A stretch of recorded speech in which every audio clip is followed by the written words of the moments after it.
warahmatullahi wabarakatuh. Bagaimana pemirsa setia Tegar TV? Apa kabar Anda hari ini? Semoga selalu sehat dan senantiasa semangat dalam menjalankan aktivitas selama pandemi COVID-19. Senang sekali rasanya saya Salsa Sakinah dapat kembali menyapa Anda dalam dialog spesial hari ini. Pemirsa, sebagaimana kita ketahui bahwa pencegahan dan penanganan pandemi COVID-19 sangatlah penting. Namun, pembangunan infrastruktur juga tidak kalah penting untuk diprioritaskan. Bagaimana hal tersebut untuk bisa menunjang pertumbuhan ekonomi di suatu daerah, khususnya di Lampung Tengah. Dan kita akan membahas mengenai pembangunan infrastruktur bersama Wakil Ketua 3 Komisi DPRD Lampung Tengah, Pak Singa Ersa Awangga. Ya. Selamat siang, Pak. Selamat Singa. siang. Bagaimana kabarnya, Pak? Sehat? Alhamdulillah sehat, walaupun masih kondisi pandemi COVID-19, tetapi kesehatan selalu diutamakan. Dan kita tetap semangat ya, Pak. Semangat ya? Dan sehat. Dan terima kasih juga sudah diterima ya, Pak, di sela-sela kesibukan Bapak hari ini. Yeah. Baik, Pak, ketika berbicara mengenai pembangunan infrastruktur, mungkin bisa dijelaskan terlebih dahulu, Pak, untuk kondisi infrastruktur di Lampung Tengah seperti apa, Pak? Untuk infrastruktur jalan di Lampung Tengah kelihatannya memang banyak sekali kerusakan-kerusakan, dan memang untuk pembiayaannya karena banyak terpangkasnya kena refocusing, sehingga untuk penanganan jalan agak berkurang dibandingkan sebelum pandemi COVID-19 ini.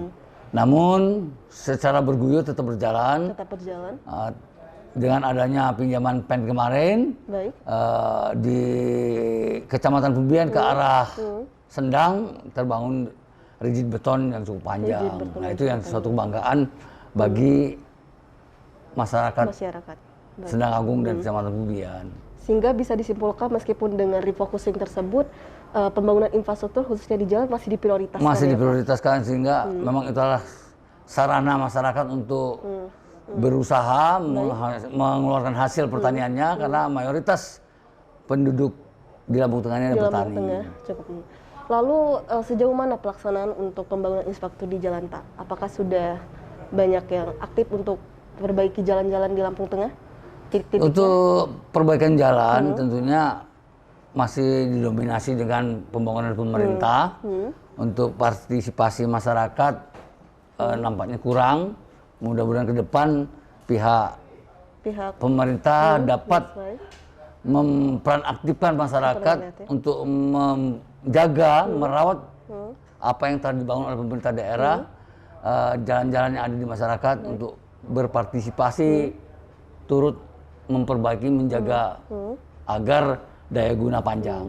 Baik, kemudian dari segi anggaran ya, Pak, APBD, apakah sudah dianggarkan, sudah terlihat totalnya berapa dalam APBD tahun ini, Pak, untuk infrastruktur? Untuk infrastruktur yang bisa dipergunakan ya 200 miliar. 200 miliar. Sedangkan ruas jalan di Lampung Tengah ini sangat panjang sekali. Sangat panjang ya, Pak.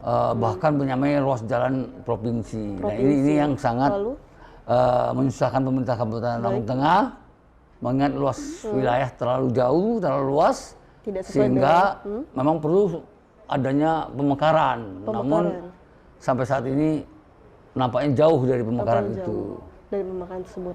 Lalu upaya dari Komisi 3 DPRD untuk hal tersebut bagaimana, Pak, yang diupayakan? Untuk kami di DPR di Lampung Tengah, khususnya Komisi 3, karena mitra kami dengan Bina Marga, tentunya kita mencoba melakukan pengawasan lebih ketat agar pembangunan tersebut dapat dilaksanakan sebaik mungkin sesuai ketentuan yang berlaku, sehingga berdaya guna panjang, tidak merugikan APBD Lampung Tengah. APBD Lampung Tengah. Kemudian solusi apa yang diberikan dari pemerintah, Pak, ketika melihat ruas panjang di Lampung Tengah yang begitu panjang, kemudian dari segi anggaran tidak bisa begitu mengcover ya, Pak? Apa yang diupayakan pemerintah saat ini agar masyarakat pun juga bisa tahu? Masyarakat harus mengetahui bahwa dengan minimnya anggaran untuk melakukan perbaikan infrastruktur yang ada di Lampung Tengah ini, tentunya pemerintah daerah memilah-milah mana yang lebih urgensi untuk dilakukan secepatnya penanganan pembangunannya dibandingkan dengan yang tidak begitu urgensi sifatnya. Apakah sudah diketahui, Pak, data-data terkait wilayah mana saja yang akan diprioritaskan untuk perbaikan jalannya? Kalau untuk perbaikan jalan, saya rasa pemerintah daerah berlaku adil, merata di setiap wilayah. Jadi tidak ada istilahnya yang ditinggalkan. Ditinggalkan, iya. Baik, jadi semua wilayah akan diperbaiki, Diperbaiki sesuai porsi yang ada. Sesuai porsi yang ada. Kemudian terkait di sektor lain ya Pak, masih mencakup pembangunan infrastruktur. Apakah ada proyek juga yang masih berjalan selain dari infrastruktur jalan? Tentunya ada, karena pengairan pun dibutuhkan oleh masyarakat, yang mayoritas adalah notabene-nya adalah petani, sehingga pemerintah melalui irigasi melakukan perbaikan-perbaikan sehingga bisa bermanfaat untuk mengentaskan kemiskinan yang ada di Lampung Tengah ini. Sehingga kalau kita lihat secara keseluruhan Pak, prioritasi proyek untuk di Komisi 3 DPRD apa saja Pak? Dari jalan, kemudian jalan, jembatan, kemudian irigasi, perumahan, masyarakat miskin dengan bedah rumah, dengan program-program yang sangat pro rakyat tentunya. Apakah proyek tersebut sudah mulai berjalan di awal tahun ini Pak? Kalau untuk di tahun ini masih perencanaan nampaknya. Masih perencanaan? Ya, jadi belum ada pelaksanaan sama sekali. Yang ada adalah di tahun 2021, di akhir tahun itu sangat-sangat banyak sekali. Baik, rencananya pelaksanaan nanti akan dimulai di bulan berapa nih sekitarnya Pak?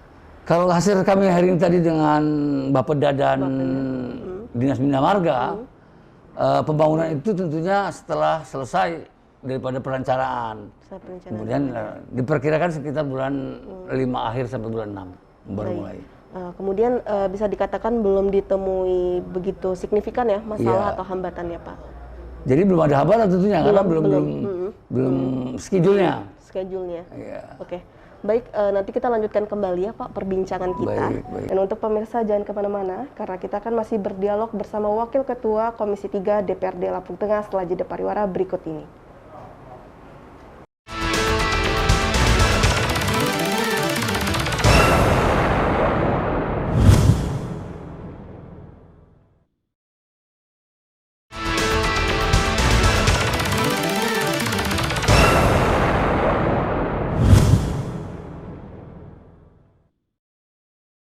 Baik, terima kasih pemirsa, Anda kembali menyaksikan dialog spesial bersama Wakil Ketua Komisi 3 DPRD Lampung Tengah. Baik Pak Singa, kita lanjutkan kembali perbincangan kita ya. Pak, tadi kita sudah banyak membahas mengenai perencanaan infrastruktur ya Pak di tahun ini. Namun saya ingin sedikit bertanya, di tahun kemarin kira-kira sudah berapa persen sih Pak yang berjalan? Apakah program yang ada di tahun ini merupakan sambungan juga dari program tahun sebelumnya yang belum terlaksana? Kalau untuk program 2021 tentunya telah selesai dilaksanakan, ditopang dengan anggaran perubahan tentunya. Jadi tidak ada yang tidak terselesaikan program tersebut. Namun memang program di tahun 2022 ini yang memang belum dilaksanakan. Mudah-mudahan secepatnya sehingga bermanfaat untuk masyarakat. Iya, semoga bisa tercapai semua Pak ya, apa yang ditargetkan. Kemudian bagaimana Pak untuk limbah yang ada di Lampung Tengah sejauh ini kondisinya? Dengan adanya musim penghujan ini tentunya memang peningkatan limbah agak meningkat, mengingat bercampur dengan air hujan sehingga mencemari sedikit lingkungan. Tapi kita sebagai pengawasan limbah juga di bidang Komisi 3 kebetulan, nah itu berupaya melakukan pengawasan lebih ketat kepada perusahaan-perusahaan sehingga tidak merugikan masyarakat dengan limbah-limbahnya yang dapat melakukan pencemaran udara maupun air. Baik, apakah sudah terlihat Pak dari apa yang salah yang dilakukan oleh perusahaan-perusahaan sehingga bisa meningkatkan pencemaran nantinya? Sampai saat ini kelihatan cukup baik. Sudah cukup baik. Ada perusahaan-perusahaan sudah memiliki fasilitas untuk pengolahan limbah. Cuman kadangkala karena debit air hujan besar mungkin agak melebel ke dan ada mungkin sebagian juga yang nakal nyari kesempatan pada saat hujan mereka langsung dibuang bersama air hujan. Nah ini yang kita cegah jangan sampai terjadi itu karena berdampak lingkungan yang sangat merugikan masyarakat. Bagaimana bentuk pencegahan yang diupayakan Pak? Kita sidak ke lapangan menyampaikan, mengontrol fasilitas yang ada yang mereka miliki untuk pengolahan limbah itu. Ada tidak kemungkinan pembuangan limbah yang ke sungai. Ke sungai. Dan tentu ada sanksi ya Pak untuk masyarakat Tentu yang nanti pihak perizinan mungkin bisa mencabut izinnya sehingga menjadi shock terapi bagi perusahaan agar melaksanakan pengolahan limbah dengan sebenar-benarnya. Baik. Selain mengkomunikasikan kepada perusahaan-perusahaan atau dinas terkait, apakah ada yang ingin disampaikan kepada pemerintah bentuk dukungan secara spesifik? Saya menghimbau kepada dinas lingkungan hidup untuk lebih aktif melakukan pengawasan dan penyuluhan tentunya kepada perusahaan-perusahaan agar betul-betul masalah limbah ini ditangani sebaik-baiknya karena berdampak panjang dengan lingkungan. Kemudian untuk masyarakat Pak yang sekiranya juga saat ini sedang menyaksikan dialog kita, kepada masyarakat mohon proaktifnya jika terjadi penyalahgunaan limbah atau pembuangan limbah yang dapat merugikan masyarakat, tentunya kami sebagai pengawas mohon kiranya ada masukan dari masyarakat, laporan dari masyarakat sehingga kami bisa melaksanakan sidak ke perusahaan tersebut, mengecek kebenaran laporan masyarakat tersebut. Bukan hanya limbah, begitu juga dengan pembangunan infrastruktur jalan. Kalau terjadi pembangunan yang tidak layak asal jadi ya kita sebagai wakil wakil masyarakat mohon kiranya ada laporan ke pihak Komisi 3. Laporan terhadap Komisi 3. Namun saya juga penasaran Pak, apa saja sih Pak langkah konkret bentuk pengawasan yang memang benar-benar dilakukan selain sidak? Mungkin ada hal lain Pak? Ya, himbauan kami dari Komisi 3 setelah kita juga turun ke lapangan melakukan pengawasan, menyampaikan kepada dinas terkait untuk pendampingan yang benar sehingga penyimpangan tidak terjadi. Dan sejauh ini juga belum terlihat begitu signifikan ya untuk penyimpangan-penyimpangan yang ada. Pekerjaan ada yang asal jadi. Sudah ada. Tapi tentunya telah diambil tindakan oleh pihak dinas. Mungkin nanti retensinya tidak dibayarkan. Retensinya tidak dibayarkan. Kemudian dari segi anggaran bagaimana Pak untuk mengatasi masalah ini? Apakah ada anggaran khusus untuk bisa mengcover di masa ini? Anggaran tentunya sudah disahkan dalam paripurna pada saat pengesahan anggaran, tentunya dengan dana tersebut ya diusahakan ya cukup sehingga tidak terbengkalai pekerjaan. Kalau terjadi pemborosan tentunya kan akan menghambat pengawasannya. Akan membentuk pengawasan dilakukan. Kemudian kalau kita melihat dari fungsi DPRD itu kan ada fungsi dari pengawasan sudah dijelaskan, kemudian dari anggaran, kemudian dari legislasi sendiri, apakah ada rumusan formula baru Pak untuk bisa pembangunan infrastruktur? Kita kan ada ada badan anggaran, ada badan pembuat peraturan daerah. Baik. Nah itu kita ada bidang-bidangnya. Kebetulan yang melaksanakan pembuatan peraturan daerah itu adalah di Bapemperda. Baik. Jadi kita ada bagiannya sudah. Ada bagiannya. Apakah dari Komisi 3 DPR ada saran yang disampaikan mengenai kebetulan Perda sendiri? Di Komisi 3 itu juga ada yang di Bapemperda. Kebetulan saya juga di Bapemperda, tapi saya tidak di anggaran. Tidak di anggaran. Jadi saya tetap proaktif mendorong perda-perda yang diajukan kepada Bapemperda untuk dibahas. Kita semaksimal mungkin melakukan tugas tersebut. Mungkin bisa sedikit dibocorkan juga nih Pak mengenai apa sih Pak yang akan dilakukan nanti di tahun 2022 ini mengenai pembangunan infrastruktur selain dari jalan tadi kemudian limbah, apa ada proyek pembangunan lainnya? Sebetulnya banyak sekali. Di bidang pendidikan juga ada pembangunannya, seperti halnya rehab sekolah, fasilitas sekolah, fasilitas air bersih untuk masyarakat. Itu banyak sekali, tapi kan bidangnya masing-masing. Jadi setiap OPD mempunyai program pembangunan untuk mengentaskan kemiskinan dan kebodohan yang ada di di Lampung Tengah Lampung ini. Tengah. Namun sejauh ini komunikasi yang terjalin antara dinas terkait sudah baik ya Pak? Sudah dengan baik. DPRD. Kita selalu bekerja sama, Selalu bekerja sama. sinergi dalam membangun Lampung Tengah ke depan lebih baik. Baik. Dan bisa dikatakan harmonis ya Pak, Harmonis. tidak ada masalah. Baik Pak Singa, nanti kita lanjutkan kembali perbincangan kita. Dan untuk pemirsa jangan kemana-mana, karena kita akan masih berdialog bersama Wakil Ketua Komisi 3 DPRD Lampung Tengah setelah jeda pariwara berikut ini.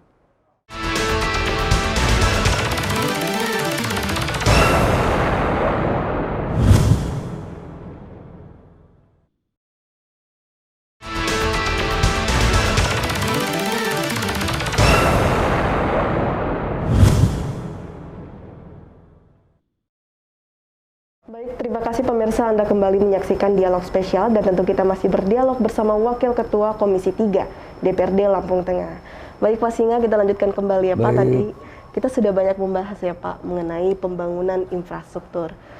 Mungkin bisa dijelaskan nih Pak di segmen terakhir ini mengenai hasil reses kemarin, sekiranya masyarakat juga pun harus tahu langsung nih dari Bapak.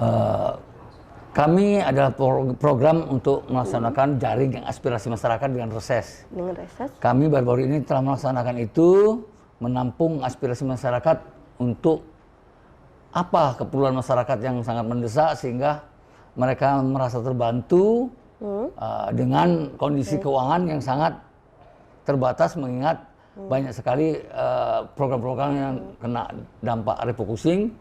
Jadi harap kiranya masyarakat juga menyadari dengan pandemi ini memang pembangunan secara tidak langsung pasti berdampak signifikan untuk penurunan pembangunannya. Namun kita tetap berusaha menampung aspirasi masyarakat dan mengarahkan kepada masyarakat untuk betul-betul membantu pemerintah daerah dalam perawatan hasil pembangunan. Baik. Kemudian masyarakat yang sangat dibutuhkan oleh masyarakat ini adalah kebanyakan rata-rata pupuk. Pupuk, mengingat itu tadi masyarakat Lampung Tengah ini mayoritas adalah petani, sehingga mereka sangat membutuhkan pupuk. Karena saya berharap ke depan pengadaan pupuk itu dapat kiranya tepat waktu. Pada saat masyarakat akan melaksanakan pemupukan, justru di situ tidak ada. Setelah habis masa pemupukan, pupuknya baru datang. Nah, ini sangat merugikan petani karena tidak tepat waktunya sesuai schedule dari proses penanaman pertanian tersebut. Baik. Lalu, apakah hanya pupuk hasil reses dari kemarin? Banyak sekali. Mereka lampu penerangan jalan, mereka sangat butuh. Kemudian jalan-jalan pertanian untuk akses mereka mengeluarkan hasil pertanian. Nah, ini perlu dibantu. Ada di Kampung Payung Batu itu sangat membutuhkan jembatan gantung. Karena untuk mengeluarkan hasil pertanian padinya itu melalui jembatan gantung itu yang sangat memprihatinkan saat ini. Dikhawatirkan justru petani yang membawa hasil pertaniannya akan terjatuh karena dengan jembatan gantung yang sudah sangat memprihatinkan. Sehingga paling banyak yang dikeluhkan adalah di sektor pertanian. Ya, pertanian. Pak? Kemudian respon dari hasil reses tersebut bagaimana Pak? Hasil reses kami sampaikan kepada Sekretariat DPR untuk diteruskan kepada pemerintah Kabupaten Lampung Tengah. Nanti adalah kewenangan Kabupaten Lampung Tengah, pemerintah kabupaten untuk merealisasikan apa usulan masyarakat sesuai dengan budget yang ada, dengan PAD yang ada atau APBD yang hanya minim tadi saya katakan, karena memang di Lampung Tengah ini banyak untuk belanja pegawai. APBD-nya. Jadi mereka nanti dari dinas eksekutif yang memberikan dispensasi mana yang lebih diutamakan. Baik. Dan bisa dikatakan juga responnya baik ya Pak, untuk menyambut permasalahan remaja. Baik. Lalu bagaimana Pak? Apakah sudah ada inovasi baru nih Pak dari Wakil Ketua Komisi 3 untuk pembangunan infrastruktur di tahun ini? Terlihat dari meninjau reses kemarin. Komisi 3 kita hanya bisa mengusulkan ke dinas misalnya Bina Marga, Perkim dan Pengairan. Kebetulan bidangnya hanya itu, lingkungan hidup. Itu usulan kami tidak jauh daripada hal-hal yang seperti itu. Karena kalau pendidikan tentunya nanti yang domain di situ adalah Komisi 4. Komisi 4. Sebetulnya pertanian juga adalah di Komisi 2, tapi dalam suatu reses, kebetulan kita reses bersama, mencakup beberapa komisi ada di situ. Kemudian bagaimana untuk pembagian tugas tersebut, Pak? Apakah sudah terorganisir dengan baik? Jadi di Komisi 3? Pada saat kita reses, sudah. Itu ada dari sekretariat daerah, sekretariat DPR, yang mencatat sebagai dutulen hasil reses, dan masyarakat sendiri mengisi daftar usulannya di kertas masing-masing, sehingga itu dikumpulkan, nanti akan disatukan dalam usulan dari DPR di Lampung Tengah. Oke, baik, menarik sekali Pak Singa, namun tidak terasa kita sudah di penghujung acara ya Pak. Mungkin bisa diberikan closing statement untuk pemirsa yang ada di rumah, apa yang ingin disampaikan Pak? Untuk masyarakat Lampung Tengah, mari kita bahu-membahu membangun Lampung Tengah ke depan lebih baik. Kita berusaha, ada waktu nganggur, tetapi pergunakanlah waktu sebaik-baiknya untuk aktivitas membangun Lampung Tengah ke depan dengan slogan Lampung Tengah Berjaya, agar dapat betul-betul kejayaan itu terbukti Baik. untuk masyarakat Lampung Tengah. Jaya selalu ya Jaya masyarakat selalu. Lampung Tengah. Baik Pak Singa, terima kasih, sukses dan sehat selalu ya Pak. Amin, terima kasih. Dan tak lupa saya ucapkan terima kasih juga untuk seluruh pemirsa yang ada di rumah yang telah setia menyaksikan dialog spesial hari ini dari awal hingga akhir. Dan semoga pandemi COVID-19 ini dapat segera berakhir. Meskipun penanganan dan pencegahannya juga penting, namun pembangunan infrastruktur juga tidak kalah penting dan harus diprioritaskan. Karena pembangunan infrastruktur menjadi salah satu investasi untuk bisa meningkatkan perekonomian di Indonesia, khususnya di Lampung Tengah. Baik, saya Salwa Sakinah, mewakili kru yang bertugas hari ini, pamit undur diri. Wassalamualaikum warahmatullahi wabarakatuh. Sampai jumpa. Waalaikumsalam.